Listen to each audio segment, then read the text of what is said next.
Eu me chamo Felipe Munhoz e trabalho como topógrafo. Diferente do que muita gente pensa, esse trabalho não envolve só medições com tripé na beira de estrada. Às vezes, a gente acaba cruzando com lugares apagados dos mapas, caminhos antigos, traçados abandonados por décadas. E é exatamente aí que as coisas estranhas costumam aparecer. Tudo começou quando recebi uma proposta incomum de uma empresa de engenharia ambiental. Eles queriam atualizar os registros cartográficos de uma área rural, no interior do Paraná, próxima à fronteira com Santa Catarina. O detalhe é que no meio dos arquivos havia uma estrada antiga, traçada com um nome riscado à caneta. Rodovia BR-77, também conhecida localmente como Linha Morta. Ninguém falava sobre ela. Nenhum dado oficial constava no DNT. Nenhuma estrada com aquele nome aparecia no Google Maps. Apenas uma linha cinza, sem identificação, que desaparecia no meio da vegetação. Isso, para mim, era um convite.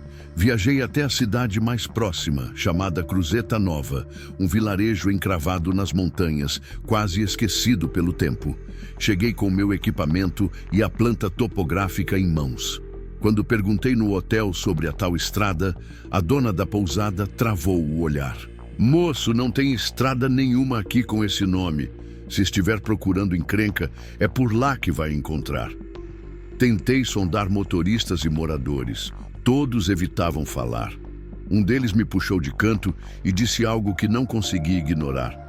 O exército fechou aquilo nos anos 90. Veio helicóptero, caminhão, gente armada. Passaram 3 dias subindo e descendo e depois sumiram. Desde então, ninguém mais mexeu ali. O governo teria fechado uma estrada rural sem motivo aparente. Não havia desastre natural, base militar, nem área de proteção.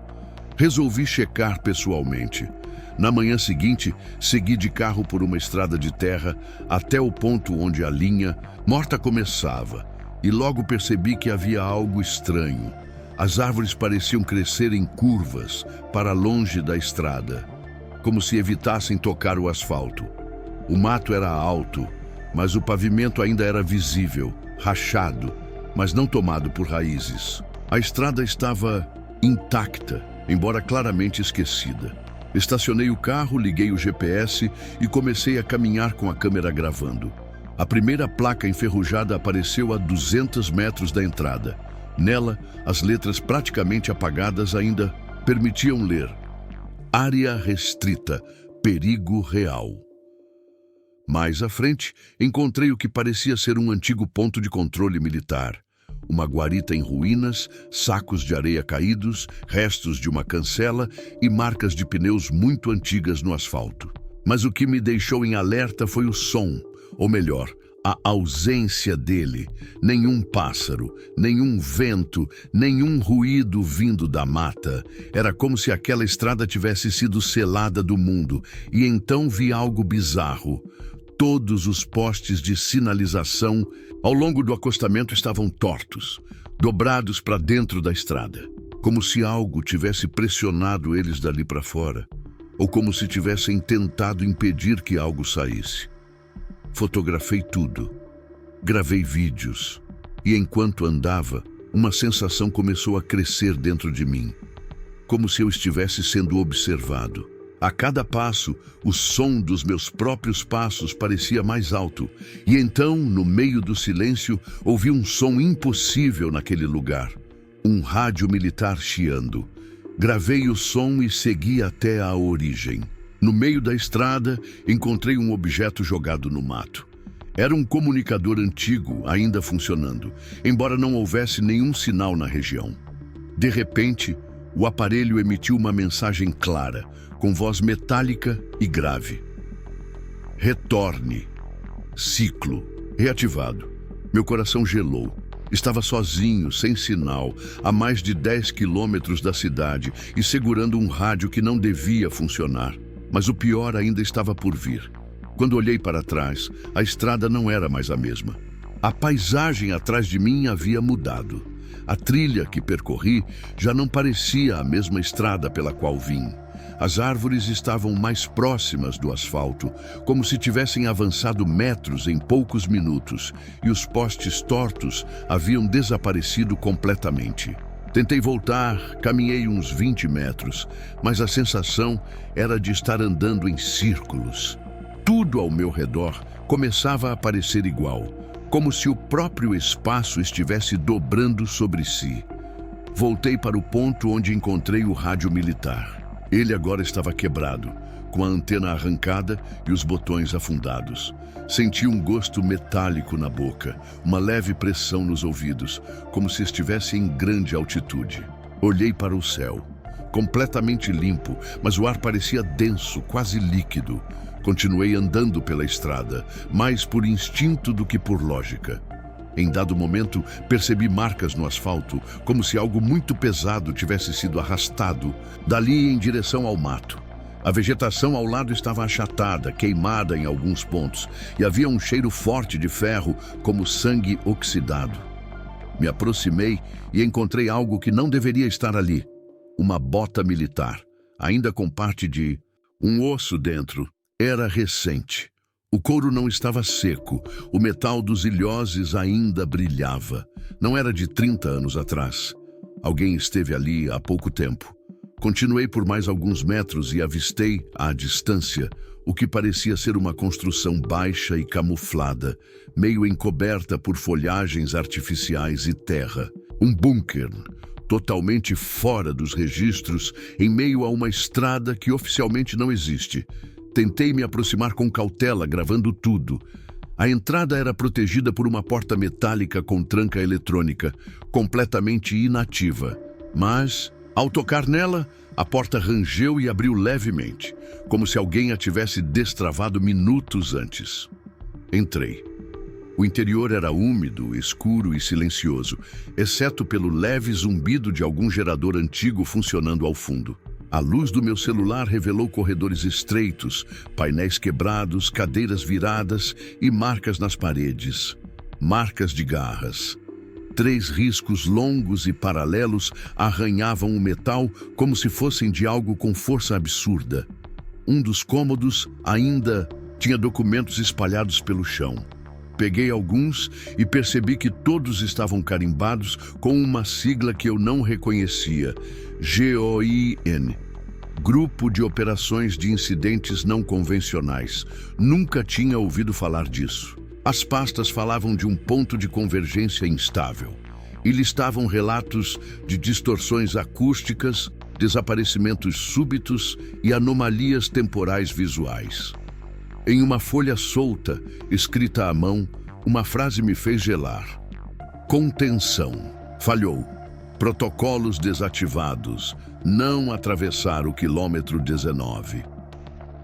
Olhei rapidamente meu GPS, que por algum milagre funcionava brevemente em pontos específicos da estrada, e vi que eu estava no quilômetro 17, e indo exatamente nessa direção.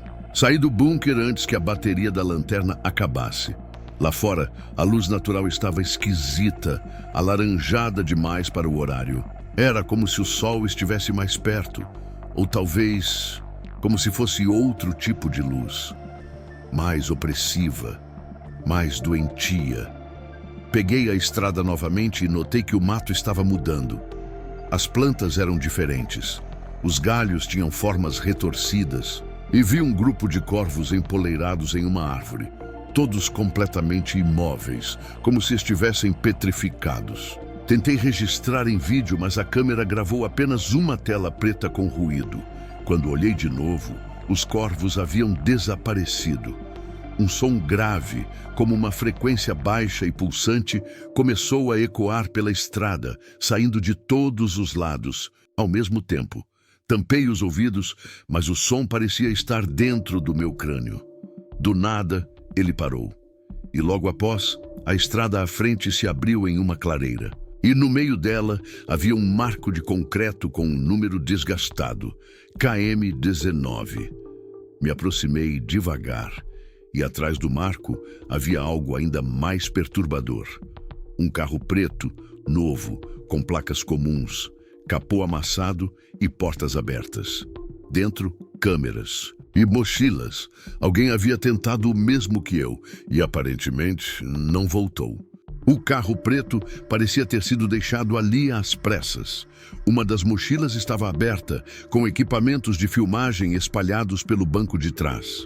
No porta-luvas, um crachá semi-destruído revelava o nome André Peçanha, documentarista, independente. Procurei online, mas não havia sinal de André em lugar nenhum. Nenhuma página, perfil ou referência, como se nunca tivesse existido. Peguei a câmera que estava no banco do passageiro e liguei. Para minha surpresa, havia energia. E pior, havia gravações. Comecei a assistir. A primeira mostrava André e uma mulher caminhando pela estrada, filmando placas e sorrindo em clima de expedição. Eles falavam de desmentir a lenda da linha, morta, dizendo que era só um caso de exagero popular, mas o tom mudava rapidamente. Em uma das filmagens, a mulher, identificada como Karina, dizia que havia visto um homem parado no meio da estrada, observando os dois, mas ele desapareceu quando André virou a câmera. Depois, começaram a registrar sons vindos do mato, passos, vozes, ruídos metálicos. Em um vídeo mais recente, Karina está chorando e dizendo que a estrada mudou, que haviam tentado voltar, mas andavam em círculos. André está pálido, com o olhar vidrado, dizendo que ouviu uma voz chamar por ele. A voz do pai, morto há 10 anos. A última gravação era mais perturbadora. Mostrava André segurando a câmera com as mãos trêmulas, dentro do carro, dizendo: "Ela desapareceu, eu fiquei sozinho, e agora ele quer falar comigo." No fundo do vídeo, por uma fração de segundo, algo aparece refletido no espelho retrovisor. Uma figura alta, encapuzada, com os braços desproporcionalmente longos. E então, a câmera o cai. A gravação termina ali. Olhei ao redor, procurando sinais da tal Karina. Nada. Peguei a mochila deles, as câmeras, e tentei voltar para a entrada da estrada. Mas não consegui. A estrada simplesmente não me deixava mais ir para trás. Voltar era como caminhar sobre uma esteira. A paisagem não mudava. As árvores se repetiam, os mesmos galhos, as mesmas rachaduras no asfalto. Eu estava preso. Voltei ao carro. Abri o porta-malas e encontrei uma caixa metálica trancada com um cadeado. Não tive escolha a não ser forçar a tranca com uma chave de roda. Dentro da caixa havia dezenas de papéis com selos oficiais. Eram documentos militares, mapas e uma carta com o brasão do Exército Brasileiro. Era uma ordem de evacuação datada de 1993, assinada por um oficial de patente alta. A carta dizia: interromper o acesso civil à BR-77 imediatamente. Confirmada a presença de entidade hostil de natureza não identificada. Proceder com selamento do perímetro e envio de força-tarefa GOIN, a sigla que eu já tinha visto no bunker. Os mapas mostravam que o quilômetro 19 era o ponto de manifestação recorrente, e um alerta em vermelho deixava claro: não interagir com a imagem, não responder à voz. Isso me derrubou. A imagem, a voz, tudo começava a se encaixar. O homem encapuzado do vídeo, a voz que André dizia ter ouvido, a sensação de estar sendo observado. Mas era tarde. Eu também já tinha ouvido algo. Na primeira noite, na beira da estrada, ouvi alguém chamar meu nome. Pensei que era paranoia. Agora percebo que era o primeiro contato. E então veio o segundo. Enquanto estava dentro do carro, tentando decidir o que fazer, o rádio ligou sozinho. Uma estática alta encheu o ambiente e no meio dela uma voz rouca sussurrou: "Felipe, você quer saber o que eles esconderam?" Saí do carro em desespero. Mas a estrada estava diferente novamente. No lugar do asfalto, havia agora uma trilha de terra batida que levava a um túnel escavado na rocha. Não estava ali antes. Não havia sinal de construção, e mesmo assim parecia antigo, como se sempre tivesse existido. Uma placa caída ao lado dizia apenas: Acesso 3, entrada técnica. Peguei minha lanterna e entrei, porque a essa altura, recuar não era mais uma opção. O túnel era apertado, escavado diretamente na rocha, como se tivesse sido aberto às pressas, ou talvez como se tivesse sido descoberto, não construído. As paredes eram irregulares, úmidas e cobertas de uma substância escura e pegajosa que grudava nos dedos como piche frio. O ar estava denso, impregnado com um cheiro metálico que me fazia salivar e engasgar ao mesmo tempo.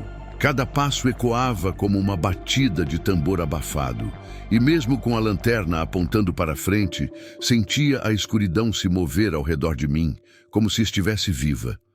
Após alguns metros, o túnel se abria para uma câmara circular, onde encontrei algo que jamais deveria estar ali. Uma instalação subterrânea, escondida sob a BR-77, que lembrava uma espécie de centro de monitoramento militar, embora estivesse completamente abandonada. Monitores quebrados, fios pendurados, cadeiras viradas, mas nada de poeira. Era como se todos tivessem saído ontem. No centro da sala, uma parede inteira coberta por mapas da região, marcados com alfinetes vermelhos em círculos concêntricos. E no centro desses círculos a marcação, ponto de ressonância, KM-19. Mais abaixo, numa prancheta empoeirada, uma ficha preenchida com letras trêmulas listava datas e eventos recorrentes. 1993, Blackout. 2001, Dupla. Exposição, 2009, perda total da equipe. E o último registro, 2023, ativação espontânea. Ao lado, uma câmera de segurança com a lente estourada, mas com um cabo de energia ainda piscando em vermelho. Liguei meu gravador. A sala seguinte parecia uma cela.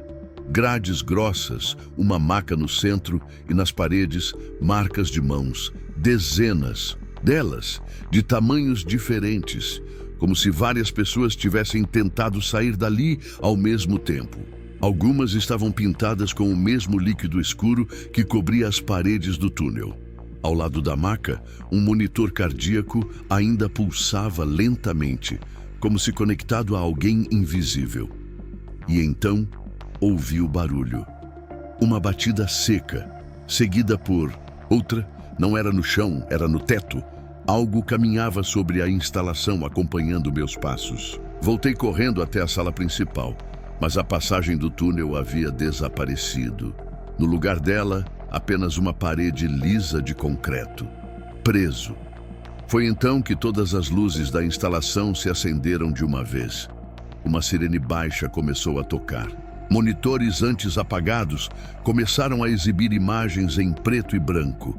Câmeras posicionadas em diferentes pontos da estrada, inclusive em locais que eu havia acabado de visitar, mostravam sombras se movendo rapidamente entre as árvores. E, por fim, uma imagem central.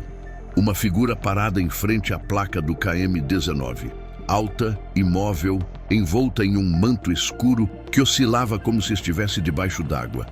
Era a mesma figura do reflexo no vídeo de André. A imagem travou e uma frase apareceu na tela.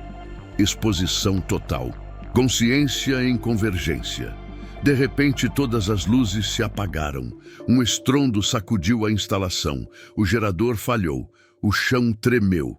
E então, por um pequeno alçapão no canto da sala, ouvi o som de água escorrendo. E mais do que isso, vozes. Várias, sobrepostas, sussurrando palavras numa língua que eu não conhecia. Arrastei a tampa do alçapão e desci com a lanterna. O túnel abaixo era diferente, redondo, liso, como se tivesse sido corroído por ácido ao longo de décadas, e o som das vozes vinha de todos os lados. Mas agora elas diziam meu nome, em uníssono. Felipe, Felipe, Felipe. Apertei o passo, correndo em linha reta, até que a galeria se abriu para uma caverna gigantesca, úmida, com formações rochosas e, ao fundo, uma estrutura ciclópica, feita de pedra negra e cobre oxidado, como um monumento de outra civilização. Era o tipo de construção que não deveria existir, muito menos debaixo de uma estrada rural. Em frente à estrutura, 3 estátuas humanoides sem rosto, com os braços estendidos para cima, e no chão, uma espiral desenhada com centenas de ossos humanos. No centro dela, um púlpito de pedra com uma esfera brilhando em azul profundo. A mesma cor que vi no reflexo da TV na casa de Ilhares semanas antes. Ao me aproximar, a esfera pulsou. E uma imagem invadiu minha mente. A BR-77 há 30 anos. Soldados correndo, gritos, luzes vindas do céu. E depois, silêncio. Vi os rostos de todos os que haviam desaparecido. André, Karina, os militares. E então vi o meu próprio rosto, parado em frente ao monumento sem olhos, com a boca costurada, e a mesma voz me disse pela última vez: agora, você entende. Aquela frase ecoava dentro de mim com uma clareza dolorosa. Agora você entende. E eu entendi.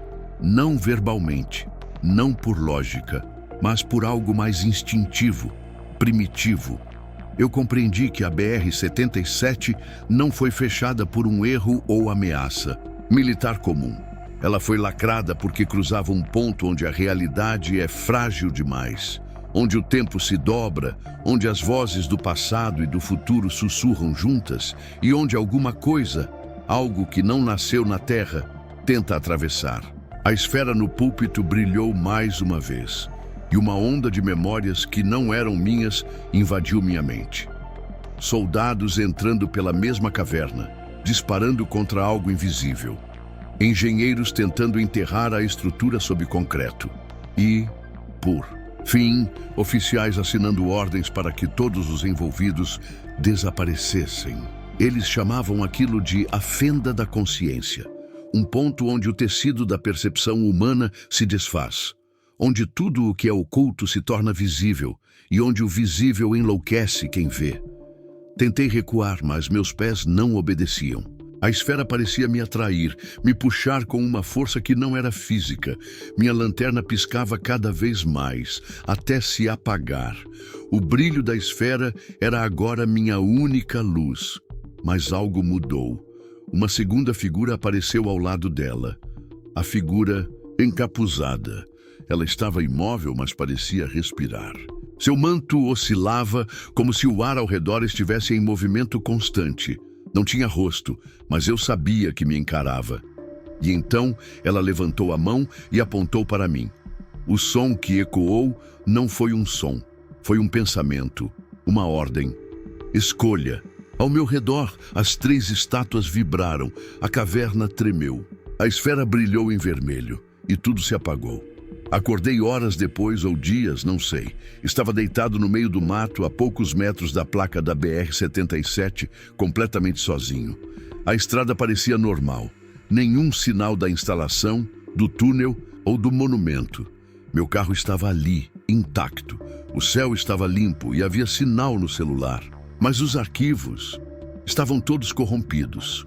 Os vídeos, os áudios, até as fotos do crachá de André. Como se a estrada tivesse deixado eu sair, mas não permitisse que eu levasse qualquer prova. Fui embora em silêncio, sem falar com ninguém, sem reportar nada à empresa que me contratou.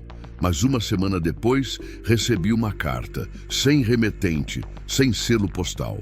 Apenas uma folha com 2 frases escritas à mão. Você viu, agora é um deles. E abaixo, Goin ainda observa. Desde então, minha vida nunca mais foi a mesma. Me mudei de cidade, troquei de celular, mudei o carro, mas às vezes, quando olho pelo retrovisor, vejo o vulto parado ao longe. Não se mexe, só me observa. E algumas noites, a voz volta. Aquela mesma voz me chama pelo nome, me pergunta se eu ainda quero saber mais, mas eu já sei. E se você chegou até aqui, Agora você também sabe. A estrada não foi fechada, ela foi escondida por um motivo. E você deveria fingir que nunca ouviu falar da BR-77, porque ela continua lá, esperando por alguém que não resista, que queira ir além do quilômetro 19. E se você for, que Deus te acompanhe, porque do outro lado não há retorno. E nenhum nome permanece inteiro depois de ser sussurrado ali.